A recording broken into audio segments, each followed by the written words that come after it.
28th, 2025, meeting of the County of Perth Land Division Committee. I'd like to make note that what will be shown on the screen for those viewing at home is our remote meeting platform, whereby whoever is speaking will be showing predominantly, with smaller images of members and the staff attending along the edge of the screen. The agenda for this meeting hearing has been posted online at perthcounty.ca. If you want to follow along, please feel free to access it now. Remind all committee members, staff, and others participating in the meeting to please mute your microphone when not in use to reduce feedback. As this meeting is being held remotely, the Secretary Treasurer will call each of the members' names, and each member will respond if they are in favor or opposed to the motion, and the Chair will announce the result of the vote. Before we proceed, we will confirm attendance of the committee members by roll call. Councillor McKenzie? Here. Councillor Wilhelm? Present. Councillor McDermott? Here. Councillor Trentowski? Present. And Chair Duncan. Here. Thank you. Any disclosures of pecuniary interest? You declare now or anytime throughout the meeting. I don't see any. I'd like to get a motion for confirmation of the agenda that the April 28th, 2025 agenda be approved. Moved by Councillor McKenzie, seconded by Councillor McDermott. Councillor Wilhelm, how do you vote? Yes. Councillor McKenzie? Yes. Councillor McDermott? Yes. Councillor Trentowski? Yes. Chair Duncan. Yes, that's carried. Thank you. I've got a motion here. The Land Division Committee approved the minutes from March 31st, 2025 Land Division Committee. Can I get a motion to put those on the floor? Councillor Wilhelm, seconded by Councillor Trentowski. Questions or comments to the minutes? Yeah, I don't see any, Michelle. Councillor McKenzie, how do you vote? Yes. Councillor Wilhelm? Yes. Councillor McDermott? Yes. Councillor Trentowski? Yes. Chair Duncan. Yes, that's carried. Thank you. Thank you. We have application for consent to sever B0225 Raycraft. Nathan's going to present. Thank you, Mr. Chairman and committee members. Can you hear me okay? Yes, we can. Thank you very much. My apologies. My webcam is not working today, so I can't turn that on, but I do have a presentation set up for you, so I'll share my screen right now.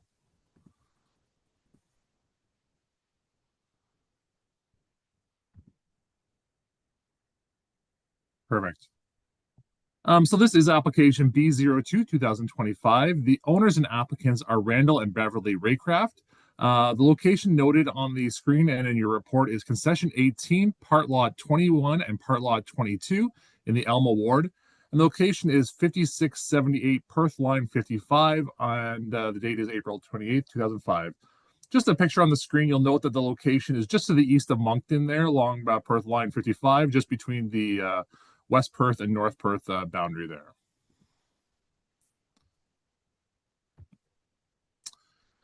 So just the original roll fabric, or the outline of the property. So this is a little bit different that's in your report, but we'll go over that. So the original property was located along here. So it is along Perth Road 159 and Perth Road 155. It was an original 75-acre parcel, a 30-hectare parcel. There was a rail trail taken out of the property, or there was a rail corridor taken out of the property. So that did bisect the property in half. And I'll just flip to the updated pin map here and then the merged property report. So as a part of that rail trail and then the rail corridor and then the properties being in the joint ownership, those properties did merge on title. So that's what the image of the updated property fabric is. You'll see in your report. And as outlined, the applicants are requesting the severance or removal of the about 0.8 hectare parcel, which is about 1.97 acres. And then the retained parcel is 23.2 hectares or 57.3 acres as shown. The residents and the applicants do own and reside in the house to the east of the proposed severed lands. So there is a house on both properties. They had an original house there and they rebuilt it several years ago. So they do own and reside there. Currently, I believe this property is currently rented out. So they're just looking to sever that off.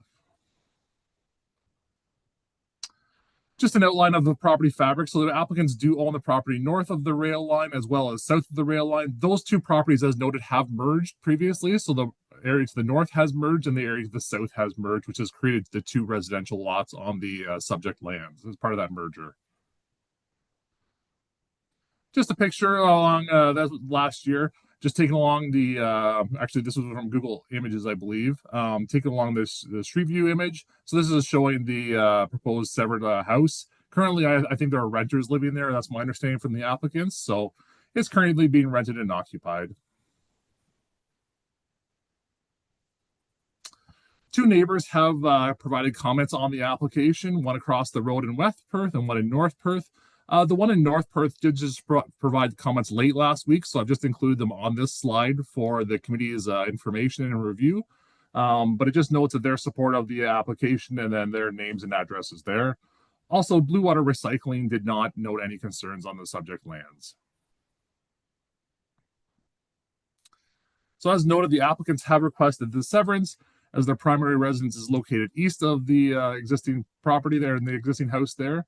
As noted, the lots had historically merged on titles due to the same ownership factor of that. I think previously a family member owned it previously and then they bought the two land off them.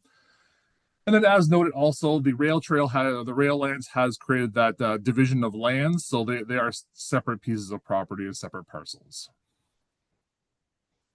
Currently, staff are unable to support the application due to the comments in the PPS and the agricultural severance policies in the official plan, which don't allow for a residential severance. So this is considered a residential severance. Just as a note to the committee, there is no barns on either of the property or area, and there would be no effects on MDS as a consideration of this. Severances of the land is proposed to be 1.97 acres or about 0.2 hectares, and then the retained lands are 23.2 hectares or 57.3 acres. Therefore, currently it is staff's recommendation that the Land Division Committee receive the report and that the Perth County Land Division denies the application. I'm happy to address or answer any questions at this time. Thank you, Nathan.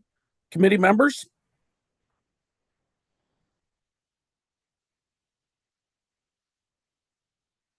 Councillor McDermott? Yeah, Chairman Duncan. I noticed that North Perth did support it. Could you give a little bit more background on that, please? Yep, sure. North Perth felt that it was worthy of support simply because originally those were two farms that ran north and south, not east and west. And it didn't feel fair because of the railroad line creating that severance in those farms and then merging them on title. It didn't feel fair to North Perth to deny the application for severance because it was actually two separate farms with two separate houses. And through circumstances of no control to the landowner, they're put in this position now. I have noted too, when I go into our GIS website, both of those farms are still pinned as separate pin numbers that run north and south. And maybe I'll get Nathan to clarify that because it doesn't show them pinned east and west as kind of shown in the report here. So that was what North Perth's thoughts were, Hugh.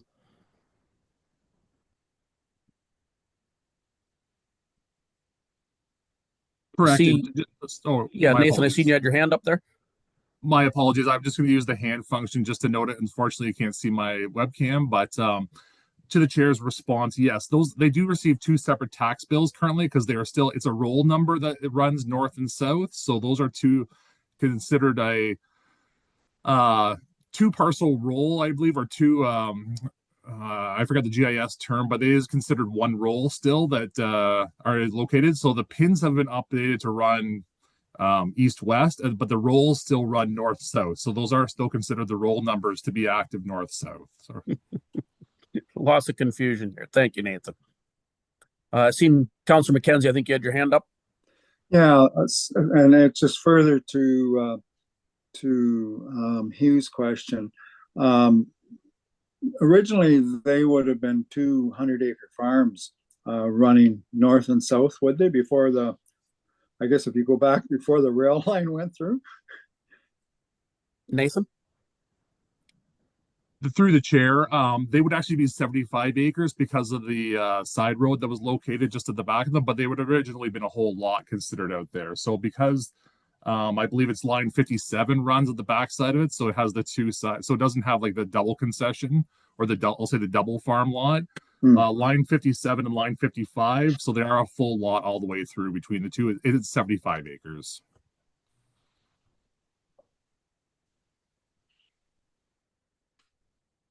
Councillor Wilhelm? So if I am understanding this correctly, on the other side of the railroad tracks, they could build residential house on that property then.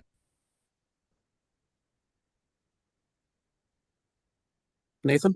Through the chair, yes, they could build a separate property on the separate parcel north of that rail line there. Yes, or north of the, I guess, the rail trail now along line 57. Okay. Other questions, comments? Councillor Trentowski? Through you, Mr. Chair. Question for planning. The size of the proposed severed lot, 0.8 hectares, 1.97 acres. Just curious how those limits were defined. Is there limitations in terms of septic or existing tree lines or shelter belts, or just wanted to get some more feedback on that, please. Thank you. Nathan? Through the chair, so it is based off of the septic location, which is located, and maybe I'll share my screen here shortly. I'll just, apologies for this, but I'll try to share this so it gives a better idea. So it does show the existing septic location on the west side, so that's part of it. The edge of the field or cropped areas on the east side includes the trees through there and the edge of cultivation. Just in response to some comments to the committee, as noted, they've shown the 18 meters from the shop to the north. That could be considered a reduction if there was an interest in supporting the application, just because North Perth Council has updated the recommended setback for accessory structures as part of the bylaw, but that could be dropped down substantially. It used to be 18 before, but that's considered to be larger than what's required. So that's no longer probably required there. It could be dropped down to significantly less if there was consideration to support the application, but. Okay, Councillor Trentowski? Thank you, Mr. Chair. So as a follow-up to that response, what is the instead of an 18-meter setback from the shop to the north, proposed north boundary line, what is the minimum number that could be considered and still be compliant?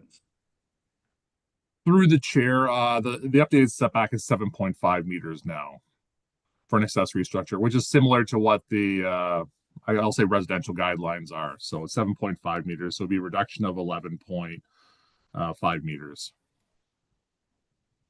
Or sorry, 10.5 meters, 10.5 meters.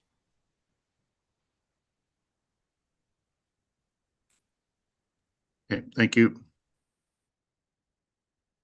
Okay, can I just get you to stop sharing your screen for a minute, Nathan? Thank you. Councillor McDermott? For Nathan, can they divide their property into two and create what was once there, and then could they sever that house? Through the chair, that is one of the options that we looked at and considered with them. Because it's a undersized lot right now, the rail trail severs it off in such a way that it makes it an undersized parcel also. That would make it a further undersized parcel. So looking at it, we looked at those options that were originally severed along the original lot lines. But that would create a roughly, I'll say, 23-acre parcel on both sides, which would be fairly small for an agricultural lot. But the original lots would have went north of the railway line. So is that not considered? So that's not considered part of the lot south of the railway line anymore because of the natural sevens of the railway? Through the chair, that's correct. It does not. That's a separate, distinct parcel on the north side. So unfortunately, that railroad line, but does bisect the property in half, or bisect the property not quite in half. So they couldn't consider a severance on the north side also. So if they were to do that, that would essentially make 4 parcels if they were looking to also sever the area on the north side to create it back to the original lot fabric. Thank you. Okay. Michelle, do we have anyone else interested in speaking on this application? I believe the owners are online, but they did not want to speak. Okay, thank you. Committee members, any more questions or comments? Councillor Trentowski? Thanks, Mr. Chair. Through you, question for staff. Do we know how many more similar situations might exist along road line 55 in Perth County?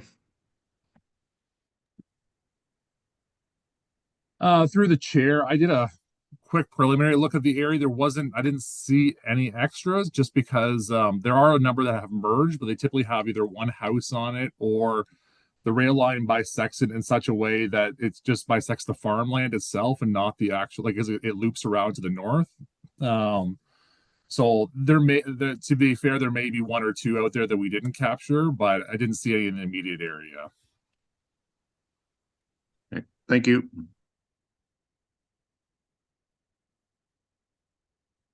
Okay. Any more questions or comments? Yeah, I don't see any. I'm just going to make a couple of comments. The night we discussed this at North Perth, I was in favor of it. I feel that, again, it creates a very unique situation here because of the railroad that we wouldn't see anywhere else in North Perth or Perth County for that matter, as far as I know. And I don't feel it's right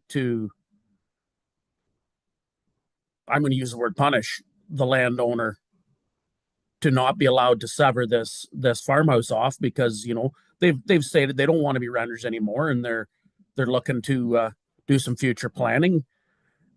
And honestly, if our goal is to preserve residential lots in our agricultural areas through surplus farmhouse severances, I think this is a prime candidate to be severed off. So I'm in full support of this application, and that's, or I'll leave it, I guess. So, Councillor Trentowski?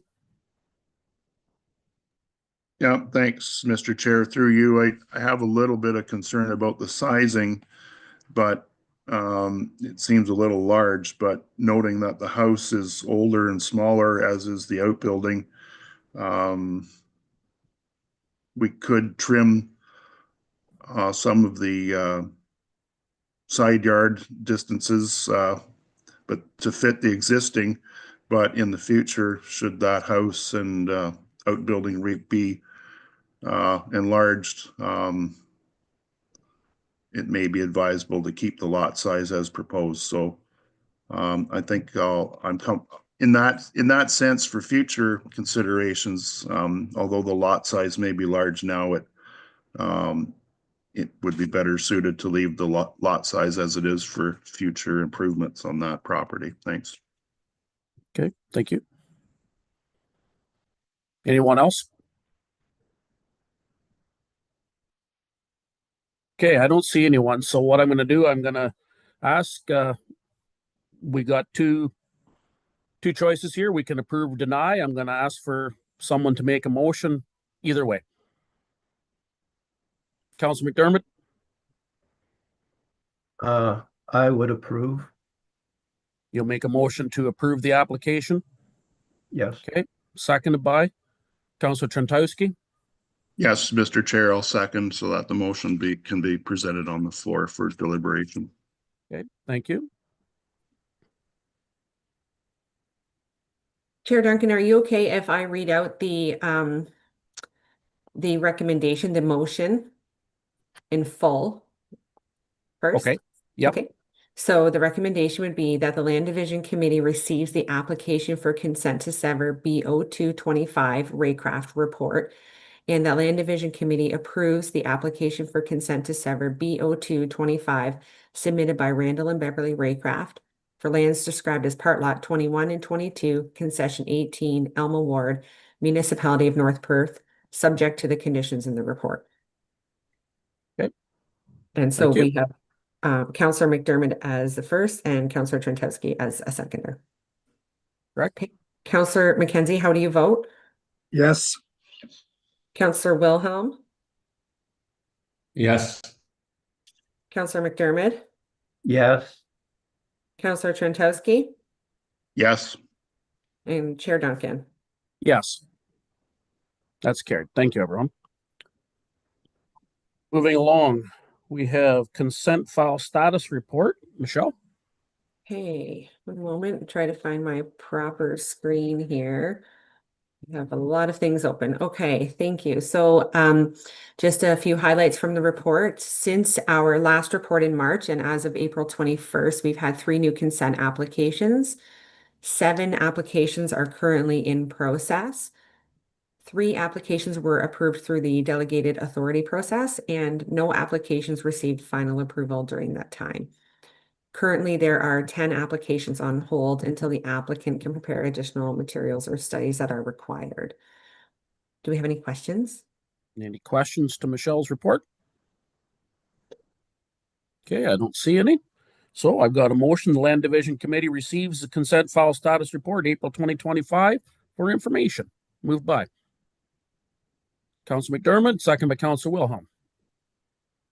Councillor Mackenzie, how do you vote? In favor. Councillor Wilhelm? Yes. Councillor McDermott? Yes. Councillor Trentowski? Yes. Chair Duncan? Yes, that's carried. Thank you. Okay. So we have no correspondence and no appeals. We have some other business, 9.1, meeting location discussion.